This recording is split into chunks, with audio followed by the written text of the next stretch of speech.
बिस्मिल्लाहिर्रहमानिर्रहीम। अस्सलाम वालेकुम वरहमतुल्लाहि वबरकातुहू। मोअज़्ज़िज़ हाज़रीन इकराम, बुज़ुर्गान क़ौम और मिल्लत, इज़्ज़तदार माँ और बहनों, ग़यूर नौजवान साथियों,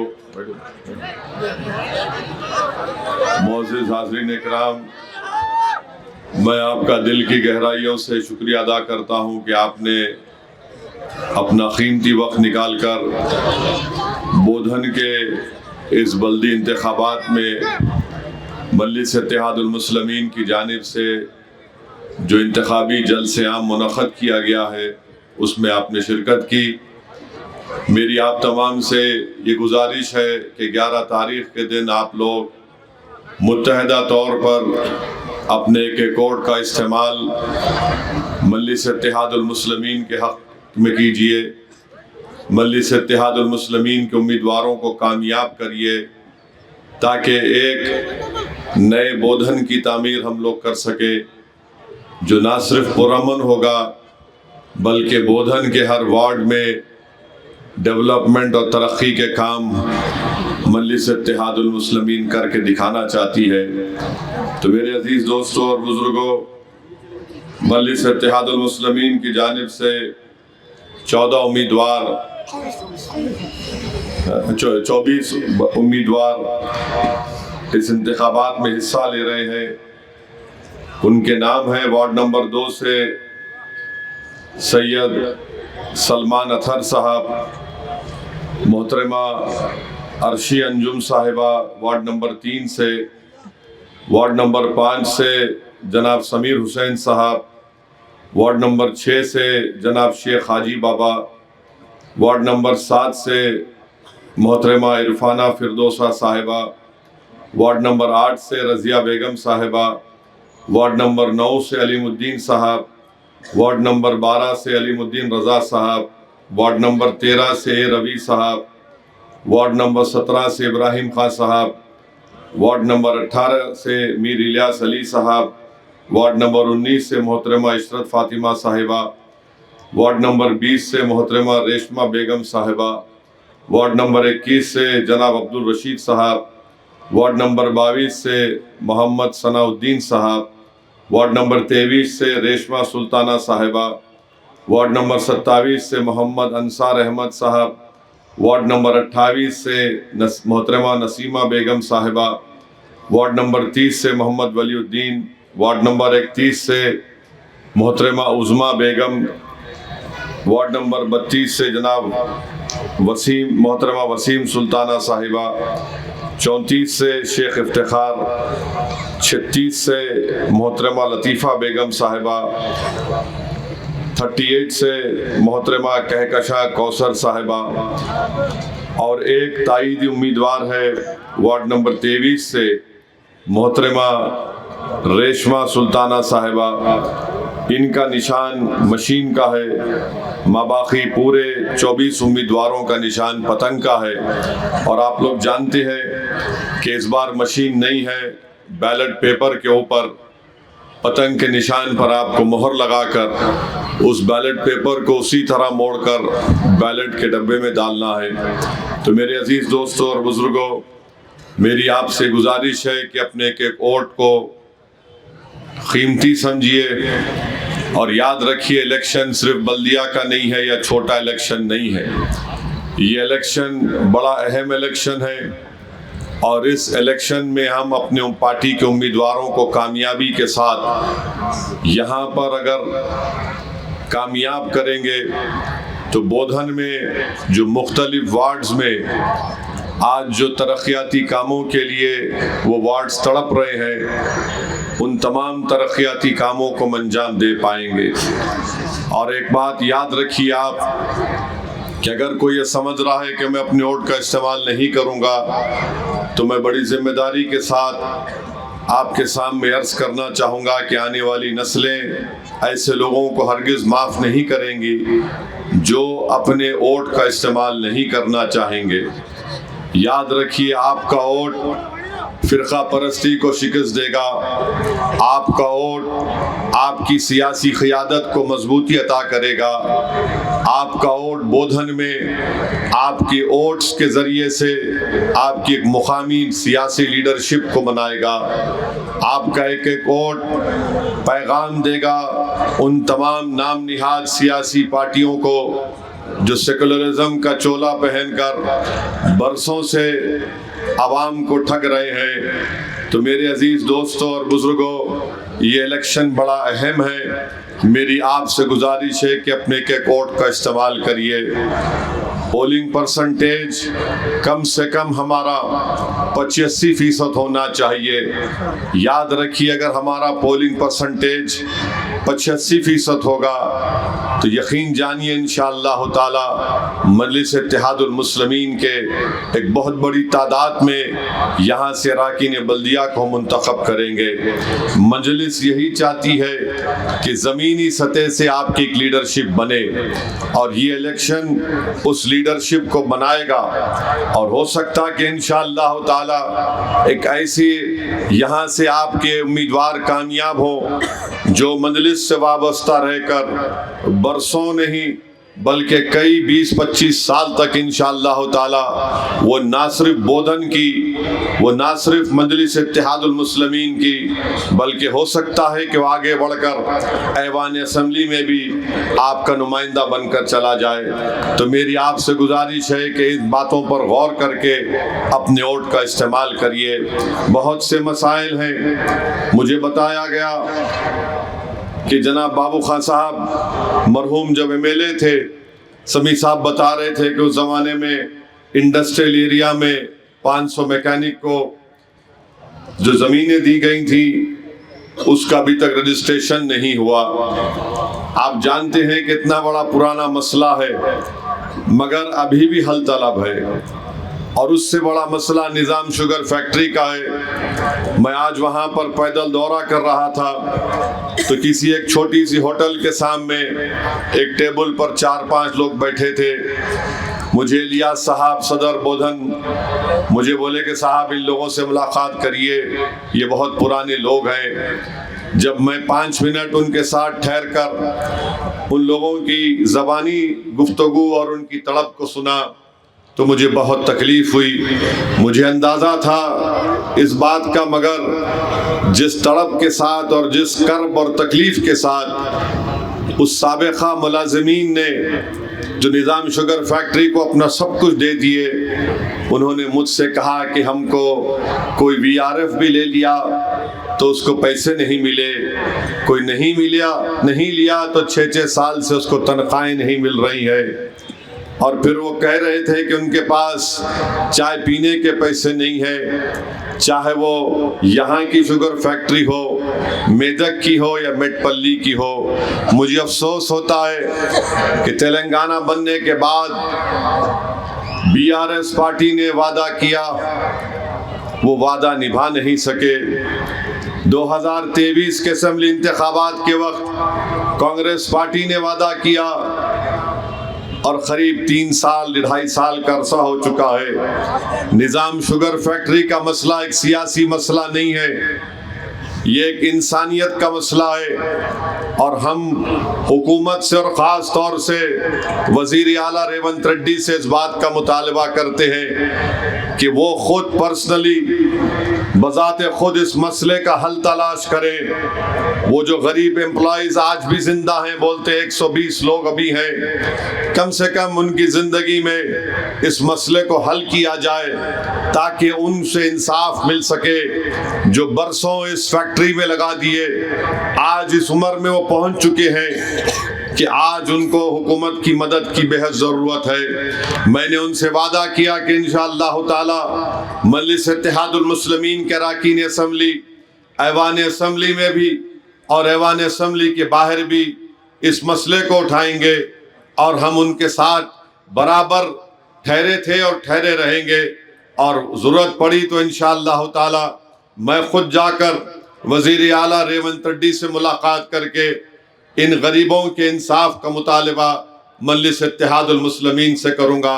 मगर इन पार्टीज को याद रखना चाहिए, चाहे वो टीआरएस हो या कांग्रेस हो, इख्तिदार में आने से पहले आपने बड़ी बड़ी बातें की थी, मगर इख्तिदार में आने के बाद आपने इन तमाम गरीब लोगों के मसाइल को आप भूल गए। मगर याद रखिए, जो भूल जाते हैं इख्तिदार में आने के बाद, वो गरीब अवाम, दोबारा असेंबली का इलेक्शन होगा तो फिर वो भी उन पार्टियों को भूल जाती है। इसीलिए ताकि वो गरीब आपको ना भूले, कम से कम आपके पास वक्त है, आप उनसे इंसाफ करिए। मेरे अजीज दोस्तों और बुजुर्गों, दूसरी बात यह है कि यहाँ पर आप देखते हैं कि नित नए तरीके से परेशान किया जाता है। मजलिस इत्तेहादुल मुस्लिमीन के जिम्मेदारों को भी अब तो हद हो गई कि नॉमिनेशन इलियास साहब डाले तो जो साहब कांग्रेस से चेयरमैन बनने का ख्वाब देख रहे हैं, वो इलियास साहब के नॉमिनेशन को रिजेक्ट कराना चाहते थे, मुस्तरद कराना चाहते थे। किस बुनियाद पर? कि उन्होंने मलगी छोड़ दी बल्दिया की, मगर उसका लेटर उनके पास नहीं आया। इलियास साहब मुझसे राब्ता किए, मैंने स्टेट इलेक्शन कमीशन के कमिश्नर से या सेक्रेटरी से बातचीत की, पूरे उनको कानूनी दलाइल उनको बताया। यहाँ पर भी इलियास साहब की कानूनी टीम सही काम किया, मगर अफसोस इस बात का है कि कमिश्नर लेटर लिख कर दे रहा है तो जो साहब कमिश्नर जो यहाँ पर चेयरमैन बनने का ख्वाब देख रहे हैं, वो बल्दिया के दफ्तर में घुसकर जो लेटर लिखकर दिया जा रहा था उसको फाड़ते हैं। मैं उन जनाब से कहना चाहूँगा, याद रखो, कागज फाड़ने से कोई फर्क नहीं होता। इंशाअल्लाह ताला 11 तारीख को तुम्हारी फाड़ के रख देंगे इंशाअल्लाह। तुमने इलियास का कागज फाड़ा, हम तुमको फाड़ के रख देंगे इंशाअल्लाह। और मैं जनाब सुदर्शन रेड्डी साहब को भी बोल रहा हूं, इन्हों आप ज्यादा भरोसा कर रहे हैं इस बच्चे पे। इन्हें बोल रहा कि मैं चाचा को हटा के इलेक्शन लड़ने वाला हूं 28 में, तो आप देख लो, उसको गौर कर लो। आप बोल रहा हूं, हमको सब मालूम होता उनके घर में कौन सी तरकारी पकड़ी, इलियास को मालूम हो रहा। और फिर ये मस्जिद नादी अली की 5 एकड़ जमीन पे कब्जा करके कौन बैठे, उसको समी साहब और जिम्मेदारों ने जाकर कैंसल करवाया था। क्यों नहीं जमीन छोड़ते आप? जमीन छोड़ो, वक्फ की जमीन है वो, मगर आप उसको हाई कोर्ट में वहां पर आप उसको लड़ रहे हैं। यहाँ पर गुरुद्वारा के पास रेलवे गेट का आरोपी है। मैं आपसे वादा कर रहा हूं कि बहैसियत रुकने पार्लिमान के मुझसे जो होगा मैं नुमाइंदगी करूंगा मरकजी वजीर रेलवे से, ताकि यहाँ पर रोड ओवर ब्रिज का काम किया जा सके।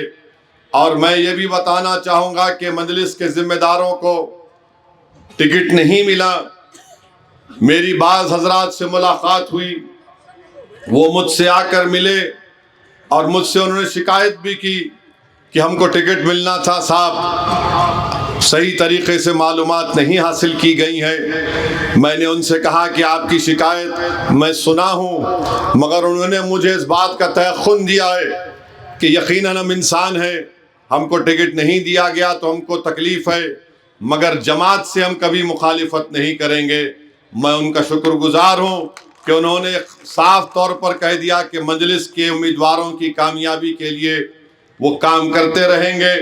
मैं फिर से अवामी जलसे में खड़े होकर राशिद साहब से, एजाज साहब से, खदीर साहब से, नवीद रजा साहब से, खिजर से फिर से कह रहा हूँ कि आप पार्टी से वाबस्ता थे और पार्टी से वाबस्ता रहेंगे।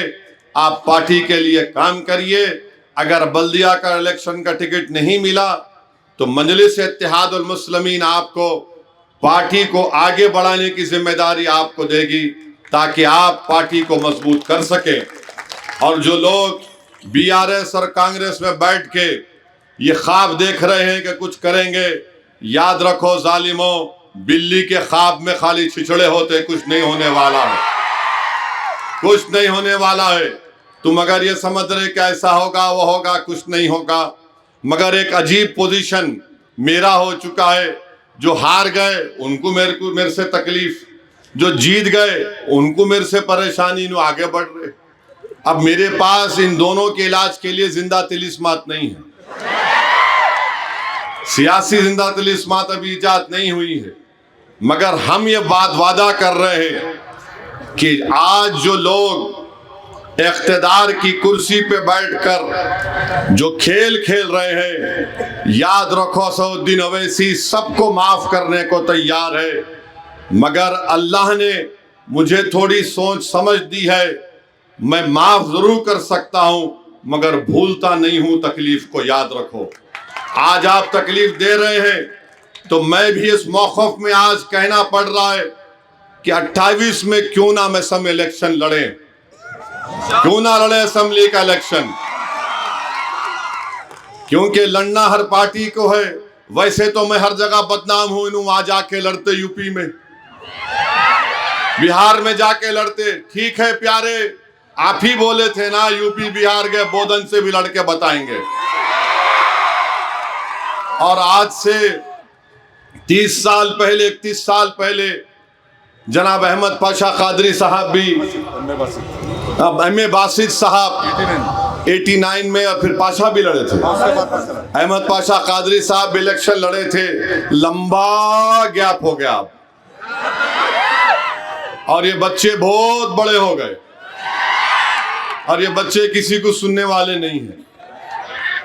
तो इंशाअल्लाह ताला देखेंगे 11 तारीख के बाद इंशाअल्लाह ताला बैठकर बात करेंगे। अब तो मुख्तार साहब भी आ गए, जवान दिख रहे मुख्तार साहब, आप बहुत मेहनत किए, मुझसे मुलाकात की आज, मुझे भी अच्छा लगा पुराने लोगों को देखकर, क्योंकि मजलिस इत्तेहादुल मुस्लिमीन में समी साहब का, मुख्तार साहब का, अलीम साहब मुखालिफत में इलेक्शन लड़ रहे, कोई बात नहीं, लड़िए, आप हारेंगे मगर हमारे दिल में आपकी इज्जत है, रहेगी हमेशा ताला। तो इन लोगों ने बड़ी मेहनत की है। इब्राहिम साहब आजकल मालूम हुआ निजामाबाद में रह रहे, तो ऐसे चाउश थे माशाल्लाह, वो तो आने उनकी ज़ईफ़ी में ऐसा लगता था कि वो 16 साल के, अल्लाह उनकी मग़फ़िरत करे। बहरहाल इन तमाम बुजुर्गों की कुर्बानियों की वजह से आज, हाँ अरे हाँ, मरूम बाबर, अल्लाह उसकी मग़फ़िरत करे, उसका चेहरा कभी दिमाग से और आँख से नहीं निकलता। यानी इतना मेहनती आदमी, मगर उसको भी ज़िंदगी में बहुत लोग तंग किए, उनकी फैक्ट्री पे धावा दलाए। बहरहाल जो भी किए उनको सिला दुनिया में ही मिलेगा, वहाँ भी मिलेगा जो तकलीफ़ दिए। तो मेरे अजीज़ दोस्तों और बुज़ुर्गों, आपसे अपील है कि अब इस मौके को ज़ाये जाने मत दीजिए। एक बेहतरीन तारीखी मौका आपके पास आया है कि बोधन के मुकद्दर के फैसले आप करेंगे इंशाअल्लाह ताला, बशर्ते कि आप मुत्तहिदा तौर पर अपने वोट का इस्तेमाल करें, बशर्ते कि आप इस बात को ठान लें कि मजलिस के सिर्फ 24 उम्मीदवार नहीं है, बल्कि हर वोटर मजलिस का उम्मीदवार है। ये जिम्मेदारी आप तमाम की है, और मैं अपनी माँ और बहनों से भी अपील कर रहा हूँ कि आप भी अपने वोट का इस्तेमाल करिए। आपको अंदाजा नहीं होगा कि बिहार में जब मजलिस के दोबारा 5 रुकनी असेंबली अल्लाह के फजल व करम से और सीमांचल की जनता की दुआओं की वजह से कामयाब हुए। अखबारात ने लिखा, टाइम्स ऑफ इंडिया अखबार की रिपोर्ट है कि पूरे बिहार में 5 ऐसे असेंबली के हलके थे जहां पर खवातीन का जो वोटर लिस्ट में नाम था 90% खवातीन ने अपने वोट का इस्तेमाल किया। वो 5 असेंबली हलके जात में से 3 मजलिस के एमएलए मुंतखब हुए। 5 में 3 जो मजलिस के एमएलए मुंतखब हुए, वहां पर खवातीन ने 90% अपने वोट का इस्तेमाल किया। तो कोई ताज्जुब की बात नहीं होगी कि बोधन में भी इंशाअल्लाह ताला वही तारीख को दोहराया जाएगा कि हमारी माँ और बहनें पहले से ज्यादा अपने वोट का इस्तेमाल करेंगी। मैं बोधन के उलमाए कराम से भी अपील कर रहा हूँ कि आप हमारी कामयाबी के लिए दुआ करिए, सरपरस्ती करिए। मैं बोधन की सरजमीन पर यकीनन अहले दिल भी रहते हैं, हम उनसे भी गुजारिश करते हैं कि आप रात के अंधेरे में जब उठकर अपने रब को मनाते हैं, आप इस गरीब और इस जमात की कामयाबी के लिए भी दुआ फरमा दीजिए कि हमको कामयाबी मिले। हमको कामयाबी इसलिए मिले कि हम बोधन को अच्छा कर सके। हमको कामयाबी इसलिए मिले कि ज़मीनी सतह से मुस्लिम अक़लियत के और दलितों की लीडरशिप बनकर उभरे। अल्लाह हमको कामयाब इसलिए करे ताकि यहाँ पर बोधन में अमन को और मजबूत किया जा सके, ताकि हम वफ़ की ज़मीनात की हिफाजत कर सकें, ताकि हम मस्जिदों को हिफाजत कर सके। मेरे अजीज दोस्तों और बुजुर्गों, ये चीज़ आपको और हमको मिलकर करना है। मुल्क के कोने कोने में जो हालात हो रहे हैं उससे आप और हम वाकिफ हैं कि किस तरीके से बुलडोजर का इस्तेमाल किया जाता है, किस तरीके से एक जानवर को दिखाकर वहां पर एक वहशियाना सलूक इंसानों से किया जाता है, उनको मार मार कर उनकी जानों को लिया जाता है। तो मेरे अजीज दोस्तों और बुजुर्गों, मेरी आपसे अपील है कि आप मजलिस इत्तेहादुल मुस्लिमीन को वोट दीजिए। मैं फिर से कह रहा हूं, शख्सियत कोई माने नहीं रखती मजलिस में, इज्तिमाइयत हमेशा माने रखती थी। लोग आएंगे और चले जाएंगे। असदुद्दीन ओवैसी आज है कल नहीं रहेगा, मैं जमीन की ग़िज़ा बनूंगा, मगर इंशाअल्लाह ताला मजलिस इत्तेहादुल मुस्लिमीन रहेगी। कल कोई बोधन के सदर थे, आज बीआरएस से लड़ रहे, मुझे उनसे कोई जाती इख्तलाफ नहीं है, मगर याद रखिए आप मजलिस के प्लेटफॉर्म को छोड़कर मुखालिफ मजलिस की प्लेटफॉर्म से इलेक्शन लड़ रहे हैं। तो मैं उस वार्ड में आज दौरा किया हूं, मुझे यकीन है कि इंशाअल्लाह ताला वहां से मजलिस का उम्मीदवार कामयाब होगा। याद रखो, कोई साबिका सदर होगा, मगर जो इज्जत और पहचान मजलिस से अल्लाह अता करता है, वो जमात को छोड़कर वो इज्जत और रोब दबदबा कोई हासिल नहीं कर सकता है। ये तारीख गवाह है। मैं खड़े होकर आपसे कह रहा हूं, मेरी शनाख्त, मेरी पहचान, मेरी ताकत, मेरी मकबूलियत, मेरी इज्जत अल्लाह ने मुझे मजलिस इत्तेहादुल मुस्लिमीन से दी है। मैं मजलिस में नहीं हूं तो मजलिस का कुछ नहीं होगा। असदुद्दीन ओवैसी नहीं रहेगा। मेरे अजीज दोस्तों और बुजुर्गों, और आप ये भी जानते हैं कि बाज लोग हैं, चावल का कारोबार है और डर लगता है, चावल खाने का है तो खिलाओ, डरते कहीं को। अगर तुम ये समझ रहे कि अरबाबे मुजाज या बरसर इख्तिदार के लोगों के साथ रहे तो कारोबार चलता, प्यारे कारोबार चलता अल्लाह के हुक्म से, कोई एमएलए मिनिस्टर की तरफ से नहीं चलता है। रब अगर जिसका साथ देगा तो दुनिया का शैतान या कोई शैतान का एजेंट कुछ नहीं कर सकता। देखो मजलिस इत्तेहादुल मुस्लिमीन को जो लोग कहते थे ये गरीबों की जमात है, ये रिक्शे वालों की जमात है, ये अनपढ़ लोगों की जमात है, फिर जब जमात तरक्की करती गई तो लोगों ने कहा ये तो पुराने शहर के ब्रिज के उस पार की जमात है। जमात जब आगे तरक्की करती गई तो बोला गया नहीं नहीं ये छोटी जमात है, ये नाम तो कुल हिंद है मगर सिर्फ हैदराबाद के हद तक महदूद है। मगर जब चेयरमैन बोधन में मुनक्कद हुआ तो बोले हाँ एक दो जगह बन गए। जब आगे बढ़ते गए, जब पूरे हिंदुस्तान में मजलिस का हरा परचम लहराना शुरू कर दिया, जब बिहार में मेले मुंतखब हो गए, महाराष्ट्र में मुंतखब हो गए, तो बोले इन्हों बी टीम है, इन्हों बी टीम है, तो इनको आप कुछ नहीं कर सकते। बी टीम बोलो, सी टीम बोलो, डी टीम बोलो, क्या क्या बोलते बोलो, तुम सीटी बजा लो, वो करते कर लो, हमको कोई फर्क नहीं पड़ने वाला है।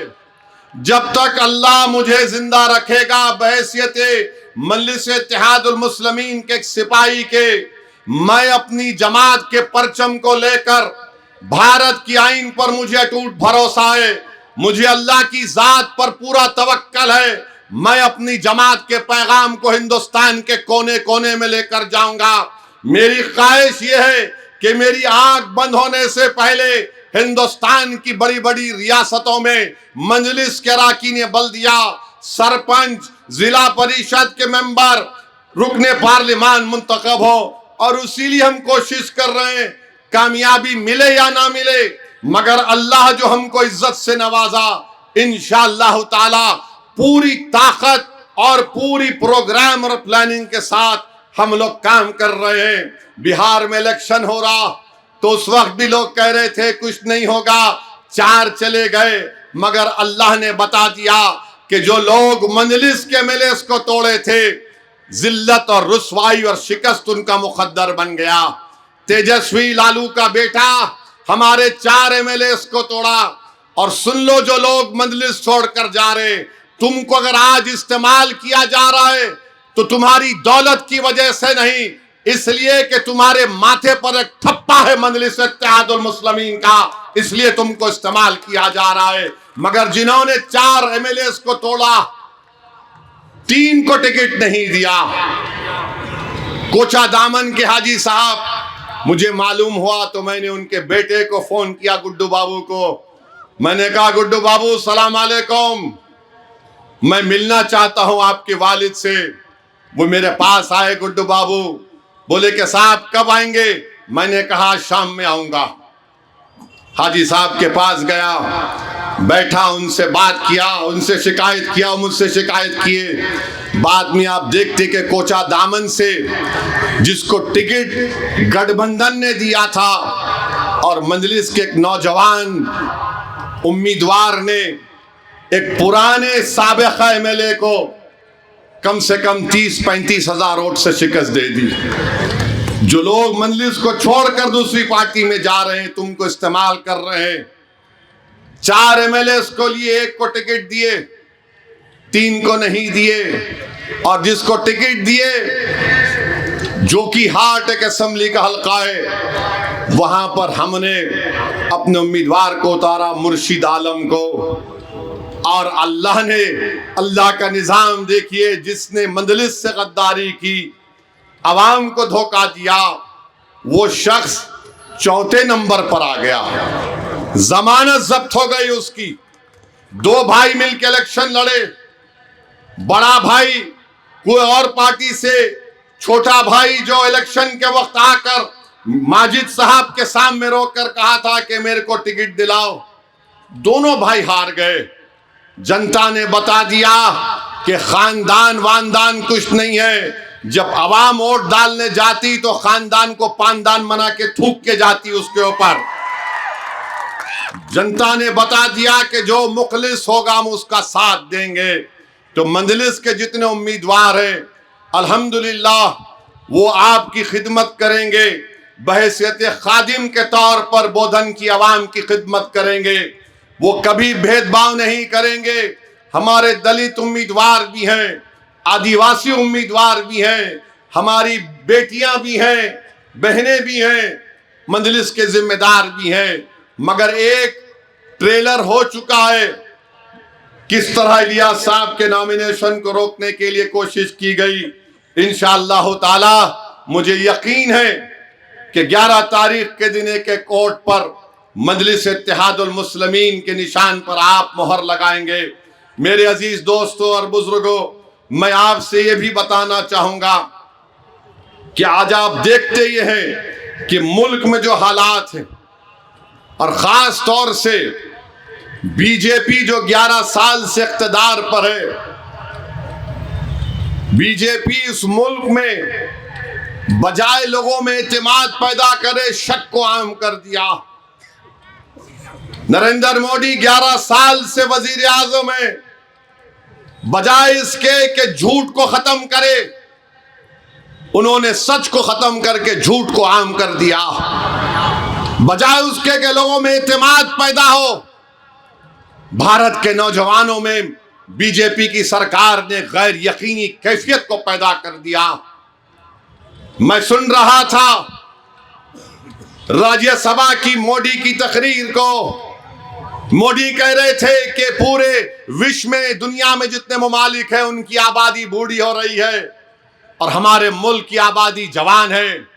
काश को उठकर पूछता मुल्क के वजीर आजम से कि अगर इस मुल्क की आबादी 60% 40 साल से कम उम्र की है तो आपने इनके लिए क्या नौकरी का इंतजाम किया, इनको क्या स्किल सिखाया आपने इन लोगों को क्योंकि ये बात सच है कि पूरी दुनिया में अगर कोई नौजवान मुल्क है तो भारत है, मगर हम जिसको अंग्रेजी में बोलते हैं इस डेमोग्राफिक डिविडेंड का कैसे इस्तेमाल कर रहे हैं।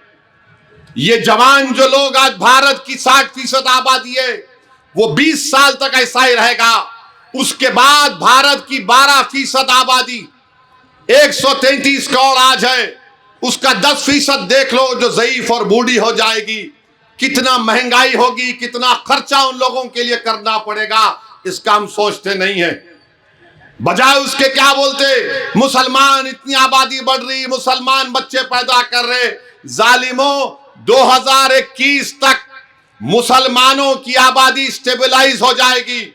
इस मुल्क में कभी भी मुसलमानों की आबादी हमारे हिंदू भाई बहन की आबादी से आगे नहीं जाएगी। अब बात इनको समझ में आ रही कि 25-30 साल के बाद इस मुल्क की आबादी बूढ़ी होगी।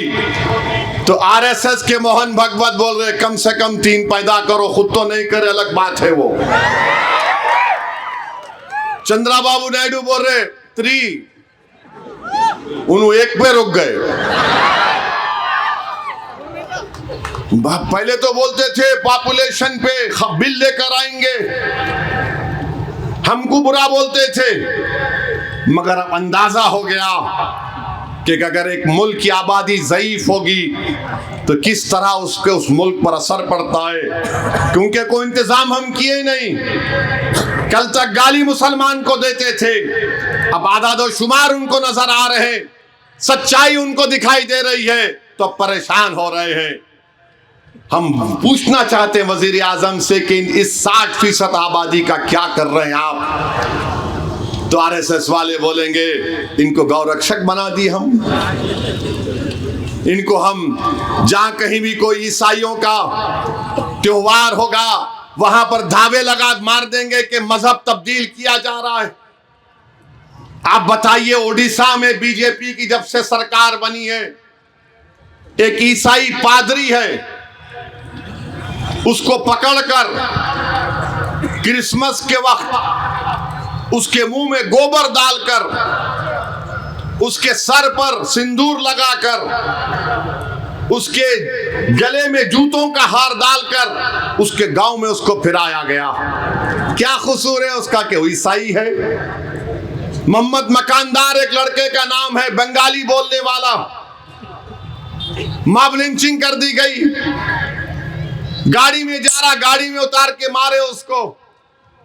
पहले केस उस पे बुक करे, मरने के बाद बोले नहीं नहीं उसकी मॉब लिंचिंग हो गई। त्रिपुरा में बीजेपी की सरकार, मस्जिद पे हमले, घरों को जला दिया गया। क्या वजह थी? नहीं, चंदे के पैसे पे झगड़ा हुआ। कश्मीर का मुसलमान निकलकर गरीब सामान बेचने आता है तो वहां पर बच्चे का, एक नौजवान बच्चे का सर फोड़ दिए, वीडियो बनाकर बोलते नारा लगाओ। करे कोई बंगला जबान बोलता बांग्लादेशी, कोई कश्मीर से आया तो क्यों आया, और फिर हम और आप बोलते कश्मीर भारत का टूट हिस्सा है और रहेगा इंशाअल्लाह। मगर जब कश्मीर की जमीन से मोहब्बत है तो जमीन पर बसने वाले इंसानों से क्यों मोहब्बत नहीं आ रहा है? सिर्फ बीजेपी वालों को। अगर जमीन से मोहब्बत है तो जमीन पर रहने वालों से मोहब्बत होनी चाहिए। मैंने अपने इस पब्लिक स्कूल की तेलुगु की एक पोएम सुना था, देश मट्टू मट्टी का दो, देश मट्टी मन मंचुलो। मैं सुना था, ये शायद तेलुगु का तलफ़ुज़ गलत होगा। हमारे तेलुगु के टीचर थे सामा शिवराव साहब, सिखाते थे हमको। देश की मट्टी तो जमीन पर रहने वालों से है ना, मगर उससे मोहब्बत नहीं। हर जगह आप देख लो। अने आप बताइए, सोमनाथ की मंदिर पर यकीनन हमले हुए, उससे कोई इनकार नहीं कर सका, तारीख का हिस्सा है। मगर भारत के वजीर आजम बोलते हैं कि उसमें कौन लोग थे आज देश में रह रहे। अरे 1100 साल पुराना वाकया, उन्हें कौन उसका जिंदा है क्या मालूम। मगर गोलवालकर, ऐसा हो रही, गोलवालकर ऑर्गेनाइजर मैगजीन में लिख के दिए कि सोमनाथ की मंदिर को जब लूटा जा रहा था तो हिंदू राजा भी साथ थे। बोलो मोदी जी कौन थे वो? माने हर चीज को नेशनल सिक्योरिटी एडवाइजर है, बोलते तारीख का बदला लो। किससे बदला लेंगे आप? किससे बदला लेंगे बोलो? चलो शुरू करो, बदला लेते हैं। रावण के जुल्म का बदला कौन लेगा? महाभारत में जो कौरवा ने किया उसका बदला कौन लेगा? बताओ कौन लेगा? पुष्पमित्रा संगा ने जो मंदिरों को तोड़ा उसका बदला कौन लेगा? मौर्यस के जमाने में हुंस आए थे, उन्होंने क्या किया, उसका बदला कौन लेगा? दिल्ली की सड़कों पर सिखों के खून की होली खेली गई, उसका बदला कौन लेगा? आसाम में नल्ली मैसेकर हुआ, 4000 मुसलमानों को रातों रात काट के फेंक दिया गया, उसका बदला कौन लेगा? अरे कब तक बदले की बात कर रहे? कब तक तुम बदला बदला बोलोगे? अरे कभी तो कुछ तो गरीब को दो।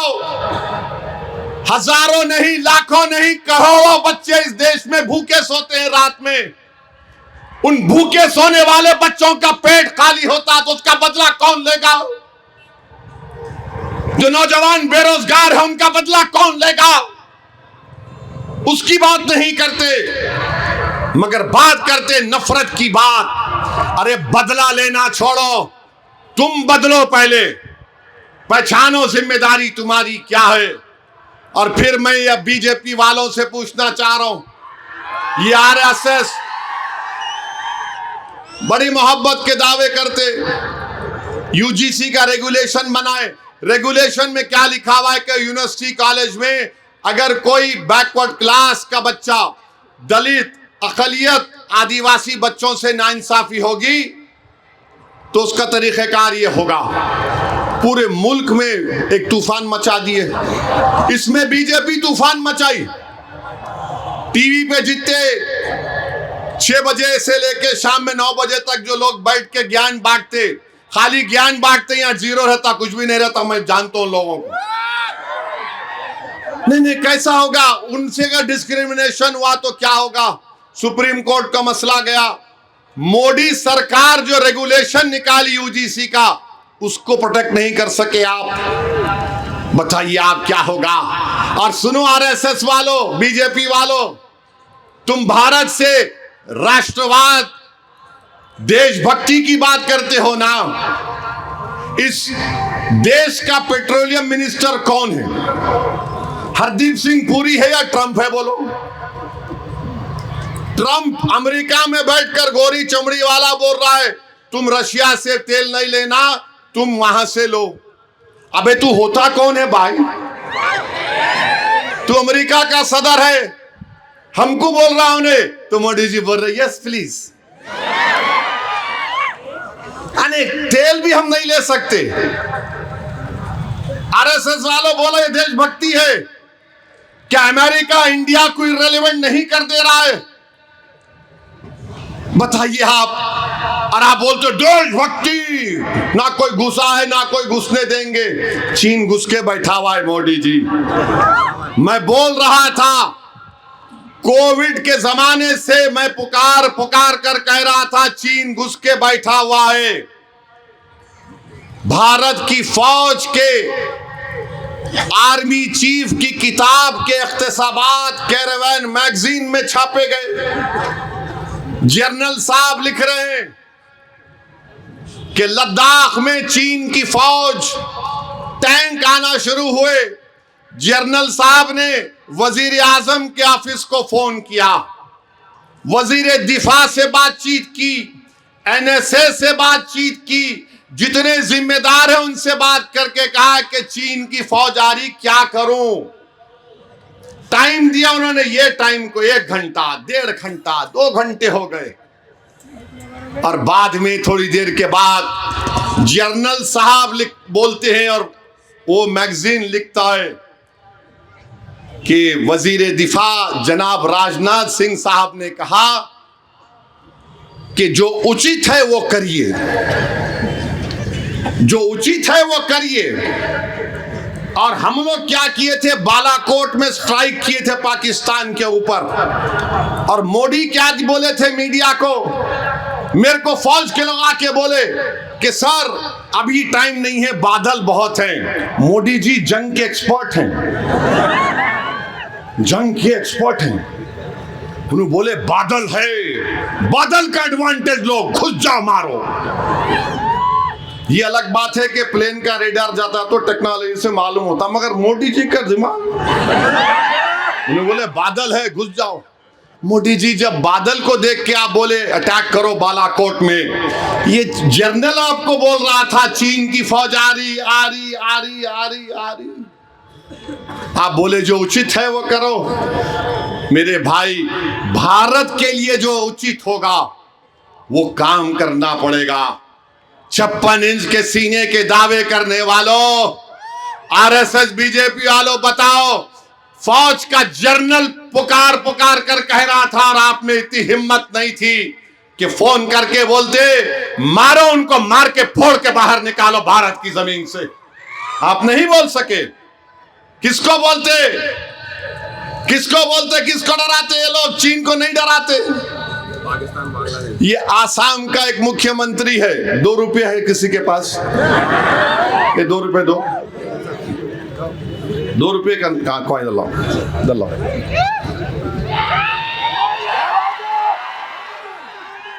ये 2 रुपये है।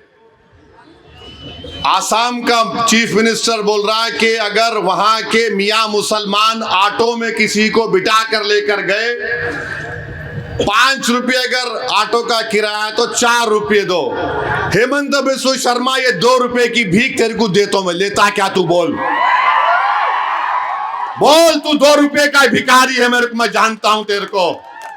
तू सिर्फ इतना कम आदमी है, इतना छोटा आदमी है कि गरीब जो ऑटो चलाता 5 रुपये 4 रुपये ले कहां लेता? बोल, देता हूं आके तेरे को, डालू तेरे अकाउंट में, डाल दूं ये 2 रुपये को।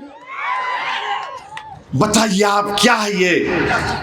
भारत के आईन पर कसम खाते हम तमाम लोग। वो आईन बोलता है कि सब बराबर है, कोई भेदभाव नहीं करना चाहिए, मुख्यमंत्री हो, किसी को भी, प्राइम मिनिस्टर हो, मगर बोलता नहीं मियां होंगे तो ऐसा करेंगे, वोट डालना है तो बांग्लादेश में जाके वोट डालो, आसाम में तरकारी की कीमत बढ़ गई तो मियां जिम्मेदार है। अरे क्या है ये? तुम क्या करना चाहते हो?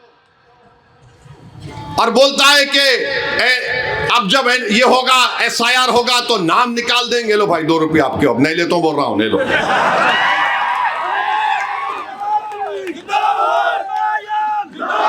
आप बताइए क्या हाल है? तो मेरे अजीज दोस्तों और बुजुर्गों, बोलना तो बहुत चाहता हूं मगर निजामाबाद भी जाना है। आखिरी बात बोल के जा रहा हूं, मजलिस का चेयरमैन बनना जरूरी है। क्यों? बोधन की तरक्की के लिए, बोधन के अमन के लिए, भाईचारगी के लिए, मगर एसआईआर के लिए भी जरूरी। याद रखो मेरी इस बात को, मैं 6 महीने पहले तकरीर में बोला था पासपोर्ट बनाओ, बोला था आप लोगों को, जो सुने होंगे मेरी बात को, जिसके पास पैसे पासपोर्ट बनाओ। डॉक्यूमेंट जरूरी है।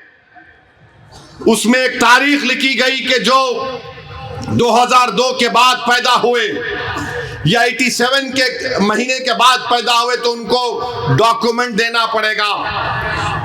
बर्थ सर्टिफिकेट, पेंशन का सर्टिफिकेट, ये 10 डॉक्यूमेंट हैं। याद रखिए, एसआईआर एक बहुत बड़ा चैलेंज हमारे लिए है। आज 11 तारीख को आप वोटर लिस्ट में देखकर अपने वोट का इस्तेमाल करिए, जाइए, ताकि मालूम हो सके कि तुम्हारा नाम वोटर लिस्ट में है। 2002 की वोटर लिस्ट इंशाअल्लाह ताला मजलिस फराहम करेगी आपको, मैपिंग होगी, बीएलओज आएंगे, तो आपका काम यह है कि 2002 की वोटर लिस्ट में आपके अब्बा का या आपके दादा का या जो बुजुर्ग का नाम है वो निकाल कर रखें। वो अगर अल्हम्दुलिल्लाह बखैद हयात है, उनका नाम डालना, उसका नाम लेकर उनकी औलाद का नाम डालना, कोई नाम मिस नहीं होना। ये जिम्मेदारी सबकी है। एसआईआर, मैंने पार्लियामेंट में खड़े होकर कहा यह गैर कानूनी है, मगर सुप्रीम कोर्ट में मामला चल रहा है।